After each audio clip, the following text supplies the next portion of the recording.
উত্তর ইসরায়েলে কয়েক ডজন রকেট হামলা চালিয়েছে হিজবুল্লাহ। শনিবার রাতে ইসরায়েলের হাইফা শহরের রামাত ডেভিড বিমান ঘাঁটিতে এই হামলা চালায় সশস্ত্র সংগঠনটি।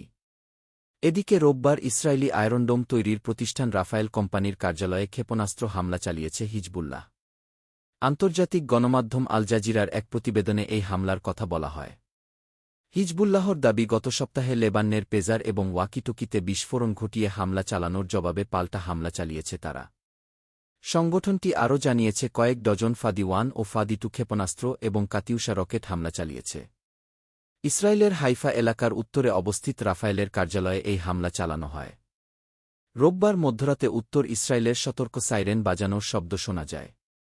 দুই দেশের চলমান সংঘাতে ইসরায়েলের গভীরে এটি প্রথম হিজবুল্লাহ রকেট হামলা।